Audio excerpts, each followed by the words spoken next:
안녕하세요, 명인입니다. 오늘 영상은 평상시 영상보다는 조금 많이 길어요. 근데 여러분이 꼭 알아야 할 부분이라고 생각이 들어서 제작을 하게 되었습니다. 정말 다른 거는 안 봐도 되니까 이번 영상은 끝까지 봐주시면 감사하겠습니다. 오늘 전해드릴 무심코 넘어갈 수 있는 IT 소식은 논란의 기업 하웨이에 대해서입니다. 명인의 문어미소, 오늘도 잘 들어주세요. 하웨이는 중국의 장교 출신 런정페이에 의해 1987년 설립되었습니다. 하웨이라는 기업의 명칭은 중화민족을 위해 분투한다는 뜻으로 지은 이름이었으나 현재는 중국이 만든 뭔가 좋은 것 혹은 중국은 미래가 밝다 라는 뜻으로 사용되고 있습니다. 하웨이의 주 사업 분야는 네트워크 통신 장비 제조, 중국의 국영기업인 ZTE와 함께 중국의 대표적인 네트워크 장비 제조 회사입니다. 한국에 들어와 있는 기업으로 유명하기도 합니다. 하웨이 코리아는 주로 통신 장비를 판매하고 현재는 스마트폰 사업도 같이 하고 있습니다. 먼저 언급드렸듯이 하웨이의 주 사업은 통신 장비 연구 개발 및 제조 판매입니다. 맞춤형 네트워크 서비스 제공으로 2012년 에릭슨을 누르고 최대 매출을 올리는 회사로 성장했습니다. 매년 초고속 성장을 해서 2016년 기준 에릭슨 매출의 2배에 조금 못 미치는 매출을 올렸습니다. 매출은 2배에 조금 못 미치지만 순이익은 2위인 에릭슨의 20배 정도 된다고 합니다. 하웨이의 연도별 성장률은 최소 2자릿수 %로 매년 성장하고 있습니다. 현재는 전 세계 35개의 업체에 통신 장비를 납부하고 있습니다. 현재 스마트폰 제조 사업도 굉장히 잘 되고 있습니다. T-모바일 등 여러 개의 회사에 납품을 하고 있는 추세인데 2016년 1분기 기준 스마트폰 점유율에서 전 세계 3위에 오르는 등 엄청난 성장세를 보이고 있습니다. 2018년 하반기 기준 삼성전자가 20%의 점유율로 1위, 하웨이는 15%로 2위, 애플은 11%로 3위를 차지하고 있습니다. 이렇게 세계적인 회사인 하웨이는 2003년부터 2012년까지 어떤 논란에 휩싸이기 시작합니다. 바로 통신 장비로 인해 국가 안보를 위협한다는 논란이죠. 설립자가 중국의 군 통신 장교 출신이어서 하웨이는 중국 군부와 긴밀히 연관되어 있다는 의혹을 계속해서 받아왔습니다. 2012년 10월 미국 하원은 하웨이, ZTE를 조사한 후 이 회사는 중국군 사이버 부대에 특별 네트워크 서비스를 제공했다며 미국 정부와 기업들이 이 회사의 통신 장비를 사용할 경우 중대한 안보 위협에 노출될 수 있다고 경고하면서부터 하웨이의 논란은 끊기지 않았습니다. 2013년부터 2015년까지 실시한 영국의 GCHQ의 조사에 따르면 하웨이가 자국의 국가 안보에 위협을 가하지 않는다라는 발표를 했습니다. 이로써 조금씩 하웨이는 논란으로부터 벗어나는 것으로 보였습니다. 그러던 2016년 11월 중국 회사들이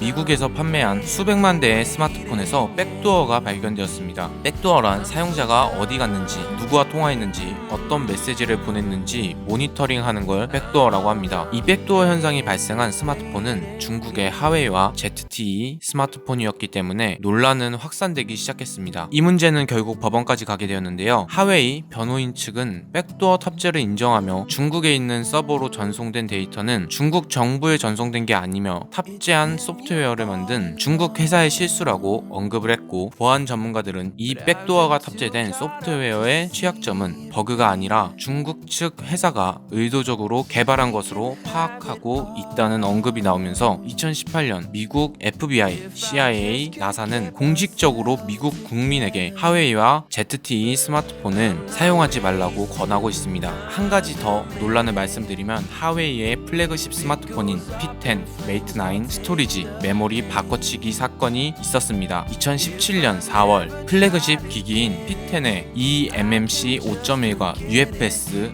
2.0, 2.1을 혼용, 마찬가지로 DDR3, DDR4 램도 혼용해서 사용했으며 성능을 속여 판매를 한 정황이 포착되어 세계적인 비난을 받고 있습니다. 기기들 사이의 성능 차이는 실사용에서 큰 지장을 줄 정도였으며 UFS에서도 성능 차이가 발생하는 것으로 나타났을 정도로 큰 사건이었죠. 이에 대해 하웨이는 리콜이나 환불 조치도 전혀 하지 않았습니다. 이 사건으로 인해 중국 네티즌들의 반응은, 그러니까 하웨이가 다시 더러운 짓을 하고 비싼 장비를 더 낮은 사양으로 판매했지만 팬들은 절대 자기를 고소 안 할 거라고 생각하고 있다고, UFS 2.1과 eMMC 5.1 속도 차이가 엄청난데 하웨이는 이런 식으로 충성도가 높은 고객을 속여 큰 이익을 얻는 건가, 두 번 다시는 하웨이 제품을 안 살 거야, 이런 값비싼 쓰레기 안 사서 다행이다, 이제 다른 중국 기업도 못 믿겠다 라는 다신 내 놈들 거 안 산다는 반응이 대부분이었습니다. 이후 샤오미, 오포, 비보의 점유율이 소폭 상승했고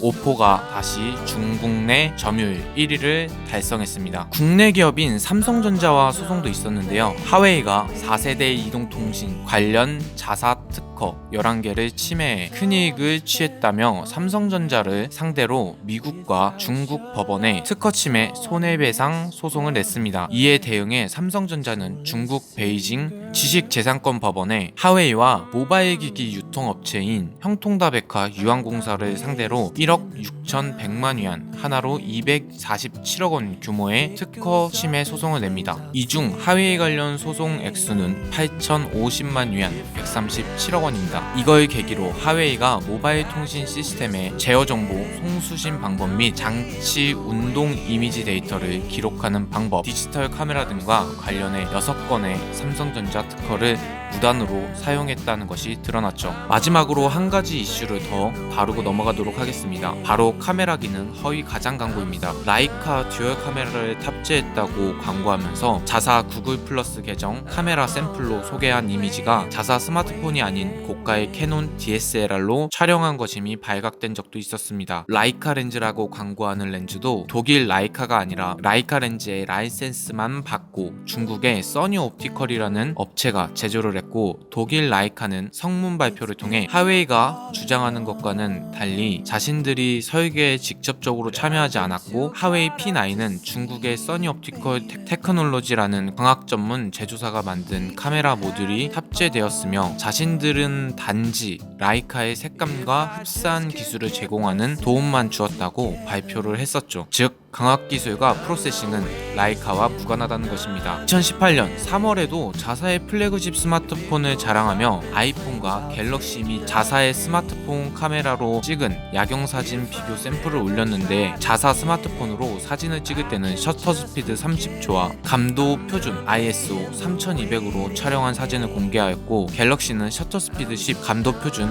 ISO 800으로 촬영한 사진을 비교했습니다. 그러면서 비교 대상인 갤럭시 S9 플러스에는 조리개 f1.8 값이 없다는 것을 흠잡는 등 의도적으로 경쟁사 제품을 깎아내려 소비자를 기망하려는 허위 과장 광고를 자행했습니다. 이외에도 정말 다양한 이슈가 있는데, 영국에서 지적재산권 침해, 아프리카 연합 건물 내 해킹 사건, 인도 국경 분쟁 중 인도인 직원 대량 해고, 넥서스 6P 무한부팅으로 인한 소송, 군대식 조직 문화 등 전부를 다루기에는 시간이 너무 오래 걸려서 굵직한 사건만 잡아서 말씀드렸습니다. 화웨이는 한국 진입을 하기 위해서도 많은 노력을 하고 있는데요. 화웨이 코리아의 김학수 전무의 말에 따르면 2016년 이후로 한국 진입을 생각하고 있지만 중국제라는 이미지가 가장 큰 문제인 상황에서 ZTE가 진입 무혈입성하려고 했지만 ZTE의 한국 진출이 실패되면서 다른 판로를 모색 중인 걸로 알려져 있습니다. 2016년 화웨이는 P9과 P9 플러스를 LG U 플러스를 통해 출시했지만 그렇게 큰 재미를 보지는 못한 걸로 알고 있습니다. 2017년 한 해 동안 조용하다가 하반기에 P10 플러스를 BY폰 2로 출시했고, 금년도 6월 패드 제품인 M3 라이트를 출시하였습니다. 계속해서 한국 시장을 잡기 위해 여러가지 노력을 하고 있는 걸로 보이지만 외산 스마트폰 시장의 무덤이라 불리는 한국 시장에서 얼마나 판매할 수 있을지 잘 모르겠습니다. 네,